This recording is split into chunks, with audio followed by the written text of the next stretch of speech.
Jeremy, those are some of the bigger names, but you also named some others that are less well known. You mentioned too Evil Daalder and Michelle Flournoy, both of whom were associated with the neoconservative Project for the New American Century. Right. I mean, many of these people. I mean, you have at the top of the list, you have Dennis Ross, who was both George H.W. Bush and Bill Clinton's Middle East envoy, and Martin Indyk. Both of them work very closely with AIPAC as well as the Project for a New American Century. Michelle Flournoy, who's one of the people that down the line may be tapped as the first female defense secretary, also working with the Project for a New American Century, and in fact authored a paper that is said to have reframed Obama's perspective on Iraq, backing him off of the total withdrawal rhetoric and looking more at a sort of residual force, downsized, rebranded occupation. One of the people that David mentioned, Sarah Sewell, who comes from the Carr Center at Harvard, in addition to the work that David talked about, we have to remember that Sarah Sewell is someone who has collaborated with General David Petraeus in rebranding American counterinsurgency doctrine. She wrote the introduction to the U.S. Army Field Manual's publication of the U.S. Army Counterinsurgency Manual.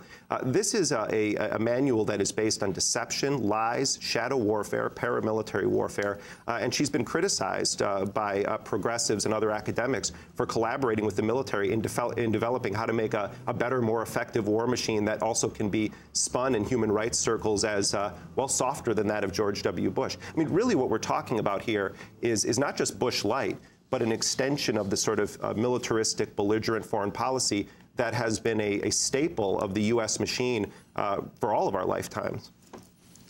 David Corn, your response, you have a different take on Sarah Sewell, for example. Well, I do, and I do think that right now, you know, there is cause for concern. But if you look at what Obama said on the campaign trail, on the direction he talked about he wanted policy to go in, it is, you know, radically different than under the Bush years.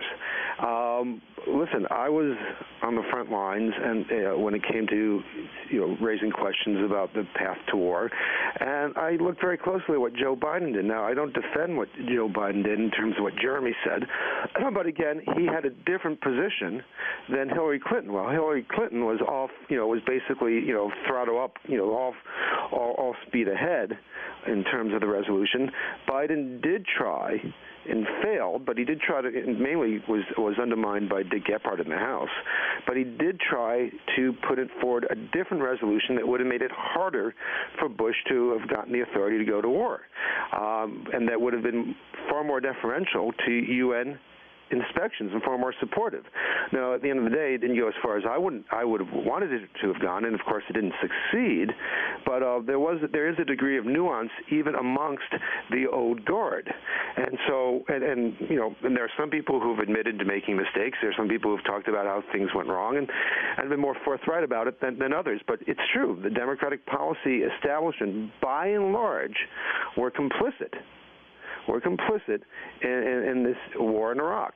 And Obama has clearly made the decision that he's, you know, when he picked Biden, for instance, that he wasn't going to, you know, cut them all out. After all, the party had nominated 4 years ago in John Kerry somebody who had actually voted for that resolution that allowed Bush to invade Iraq. So, you know, I think Obama, you know, everyone talks about how he's very good at reconciliation, is you know, not reaching out, but is including these people. There are, you know, but I assume there are other voices, and I do think that it's a little early to say that because, you know, he's talking to some of these old Clinton hands who, you know, I debated and fought with during the 90s about a great many things, that he's going to be another extension of the George W. Bush policy. I mean, just by saying that one of his key objectives is to shut down Gitmo, right there, that's, you know, a major change in U.S. foreign policy. Jeremy Scahill. I mean, I think, you know, you have Obama, the orator, and you have Obama's rhetoric, and then you have what I think is more important, which is who is he surrounding himself with, and what are his actual foreign policies. And I know David is intimately familiar with this, but a lot of people who are Obama supporters haven't actually read the plan. On the issue of Gitmo, Obama sends one message, but then brings on board as his intelligence transition team John Brennan, who Glenn Greenwald, I think, rightly described as an advocate of torture, someone who who has passionately defended the U.S. extraordinary rendition program, which began under President Clinton, the government-sanctioned kidnap and torture program. Jamie Mishik as well, another person who has spoken out in favor of these harsh interrogation tactics, as they're called. So you have the stated policy, and then you have the people and their track records, and I think history best qualifies us to speak about what's actually going to happen.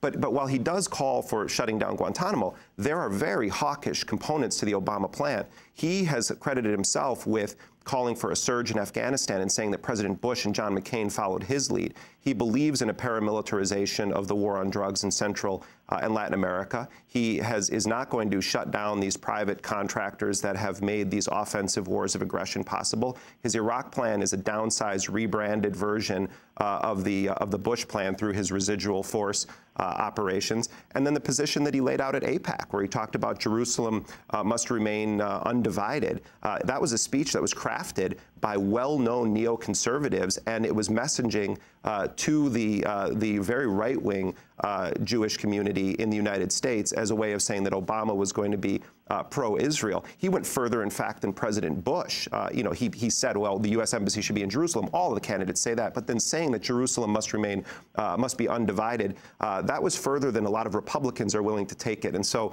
I understand what David is saying, and I'm heartened to hear some of the names that David said early on, but we're talking about heavy hitters who, whether they hold posts or not, are going to have great sway over Barack Obama. And I think that we have to remember when Clinton first took office, there was not the identical euphoria, but people were glad that Bush was no longer in office. And Clinton turned out to be one of the greatest Republican presidents in history, really co-opting the Republican agenda at times and making possible many of the policies Bush implemented.